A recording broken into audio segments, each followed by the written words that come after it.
এরপরের প্রশ্ন হলো, আলহামদুলিল্লাহ, এবার হজ সম্পন্ন করলাম, হজের শিক্ষা কিভাবে পরবর্তী জীবনে কাজে লাগাতে পারি এ ব্যাপারে আপনার পরামর্শ নির্দেশনা কামনা করছি। ধন্যবাদ। আল্লাহ তালা আপনাকে আপনার হজকে সুসম্পন্ন করার তৌফিক দিয়েছেন, এবং দোয়া করি আল্লাহ তালা আপনার হজকে হজ্জে মাবরুর, হজ্জে মকবুল, এমন হজ যে হজ মানুষকে নিষ্পাপত্য এনে দেয়, সেরকম হজ হিসাবে আল্লাহ আপনার হজকে কবুল করুন।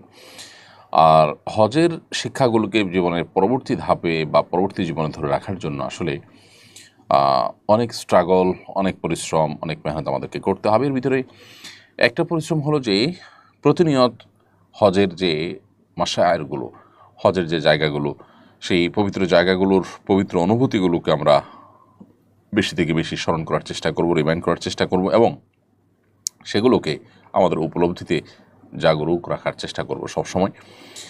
আর একটি ভালো পরিবেশ, যে পরিবেশ তাকওয়ার পরিবেশ, দিনী পরিবেশ, নেককারদের পরিবেশ, সেরকম পরিবেশের মধ্যেও আমরা যথাযথভাবে আমাদের নিজেদেরকে এঙ্গেজ রাখার চেষ্টা করব, সময় কাটাবার চেষ্টা করব ইনশাআল্লাহ তাআলা।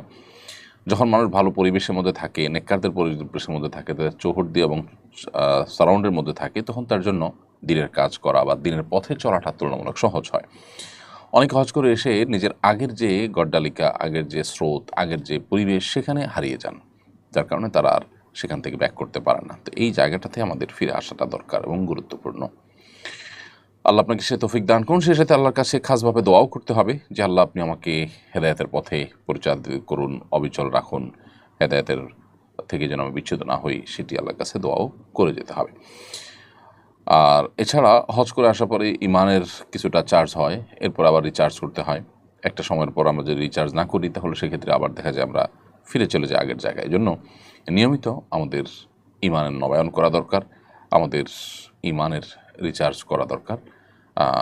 মাঝে মধ্যেই সেটা হজ উমরা করার মাধ্যমে হোক, কোনো দিনই পরিবেশে যাওয়ার মাধ্যমে হোক, কোনো দিনই পরিবেশের মধ্যে নির্দিষ্ট সময় নিজেকে রাখার মাধ্যমে হোক, বা যে কোনোভাবে আমরা এই রিচার্জের কাজটা নিয়মিত করে যেতে হবে।